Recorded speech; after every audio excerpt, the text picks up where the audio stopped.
নমস্কার। কমলেশ কুমারী নামটা হয়তো স্মৃতির অধ্যায় থেকে কিছুটা আবছা হয়ে গেলেও তার বীরত্বপূর্ণ কাহিনী আজও দেশবাসী মনে রেখেছে।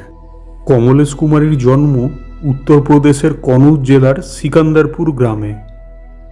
তার স্বামী অবধেশ কুমার এবং দুই মেয়ে জ্যোতি এবং শ্বেতা, এই ছিল তার পৃথিবী।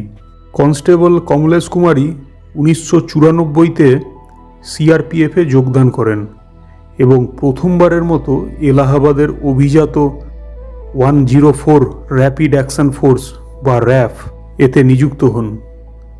এরপরই 2001 সালের 12 জুলাই তাকে 88 মহিলা ব্যাটালিয়নে নিযুক্ত করা হয়। তিনি ব্র্যাভো কোম্পানির অংশ হন, যেটি সংসদ অধিবেশন চলাকালীন নিরাপত্তা নিশ্চিত করার দায়িত্বে নিযুক্ত ছিল। সালটা ছিল 2001 আর তারিখটা ছিল 13ই ডিসেম্বর। শীতের কুয়াশায় মোড়া রাজধানী দিল্লি। ঘড়ির কাঁটায় ঠিক তখন 11টা 50। ভারতের গণতন্ত্রের মন্দির সংসদ ভবনে চলছে এক গুরুত্বপূর্ণ অধিবেশন। সেই সময়ে পার্লামেন্টে উপস্থিত ছিলেন প্রধানমন্ত্রী অটল বিহারী বাজপেয়ী, যশবন্ত সিনহা, লালকৃষ্ণ আদবানির মতো অন্যান্য প্রায় সকল শীর্ষ নেতৃত্ব। তাদের নিরাপত্তা নিশ্চিত করতে বাইরে পাহারায় ছিলেন সিআরপিএফের মহিলা কনস্টেবল কমলেশ কুমারী যাদব। কনস্টেবল কমলেশ কুমারী তখন দাঁড়িয়েছিলেন 1 নম্বর গেটের কাছে।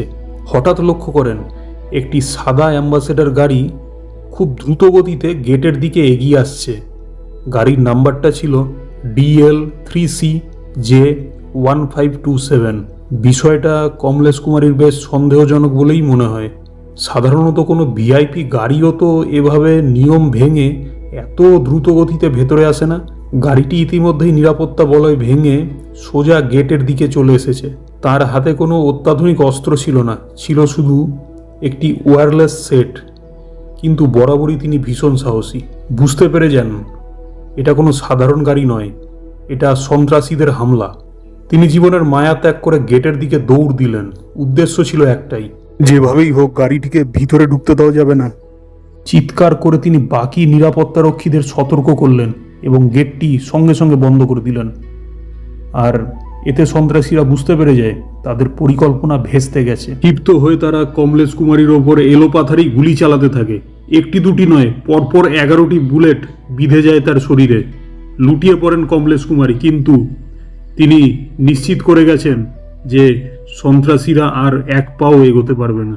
সেই হামলাকারীদের মধ্যে একজনের উদ্দেশ্য ছিল পার্লামেন্টে ঢুকে নিজেকে বোম দিয়ে উড়িয়ে দেওয়া। আর সে যদি সেদিন পার্লামেন্টের ভেতরে ঢুকে পড়তে পারত, তাহলে ভারতের ইতিহাস ঠিক কেমন হতো তা ভাবলেও শিউরে উঠতে হয়। কমলেশ মাটিতে লুটিয়ে পড়লেন, কিন্তু তার আগেই তিনি নিশ্চিত করে গেছেন সন্ত্রাসীরা আর এক পাও এগোতে পারবে না। তার সাহসেই সেদিন ভেস্তে গিয়েছিল সন্ত্রাসবাদীদের সেই ভয়ঙ্কর ব্লু প্রিন্ট। 2002 সালের প্রজাতন্ত্র দিবসে ভারত সরকার তাকে মরণোত্তর অশোক চক্র সম্মানে ভূষিত করে। তিনিই ভারতের প্রথম মহিলা পুলিশ যিনি এই সম্মান পেয়েছিলেন। প্রধানমন্ত্রী অটল বিহারী বাজপেয়ীও তাকে শ্রদ্ধা জানান। এই হামলার তদন্তে বেশ কিছু রিপোর্ট সামনে আসে, যেমন ভারতের নিরাপত্তা এজেন্সিগুলির ব্যর্থতা উঠে আসে এবং সংসদে নিরাপত্তাজনিত ত্রুটি বিচ্যুতি সামনে এসেছিল। এবং এই হামলায় জড়িত শওকত হোসেন গুরু, সৈয়দ আব্দুল রহমান গিলানি এদের নাম উঠে আসে এবং লস্করি তৈবা ও জৈশ-ই মোহাম্মদের যোগসাজশও প্রমাণিত হয়। আর হামলার পিছনে মূল ষড়যন্ত্রকারী হিসেবে নাম উঠে আসে মোহাম্মদ আফজাল গুরু। ভারতীয় সুপ্রিম কোর্ট তাকে ফাঁসির আদেশ দেয়। আর এরপরেই আফজালের পরিবার তৎকালীন রাষ্ট্রপতি ডক্টর APJ আব্দুল কালামের কাছে ক্ষমা প্রার্থনার আবেদন জানানোর আশায় নয়াদিল্লিতে শিবির করে। এই ঘটনার প্রতিক্রিয়ায় কমলেশের পরিবার মাননীয় রাষ্ট্রপতির কাছে আবেদন করে যে মূল অভিযুক্ত আফজল গুরুর ফাঁসি রদ হয়ে গেলে তারা অবিলম্বে এই অশোক চক্র সরকারকে ফিরিয়ে দেবে। কমলেশের পরিবারের এই আবেদনের কোনো সদুত্তর না মেলায় কমলেশের পরিবার সহ আরও 8 জন সেনা পরিবার তাদের বীরত্বপূর্ণ পদকগুলি সরকারকে ফিরিয়ে দিতে সম্মত হয়। অবশেষে 2013 সালে মাননীয় রাষ্ট্রপতি প্রণব মুখার্জি আফজল গুরুর পরিবারের ফাঁসির সাজা মকুবের আবেদনটি প্রত্যাখ্যান করেন এবং 2013 সালের 9 ফেব্রুয়ারি সকাল 8টার সময় তিহার জেলে মোহাম্মদ আফজল গুরুর ফাঁসি হয়। 30 মার্চ 2013 এই দিন শহীদদের পরিবার 2006 সালে ফেরত দেওয়া সেই বীরত্বপূর্ণ পদকগুলি ফিরিয়ে নিতে সম্মত হয়।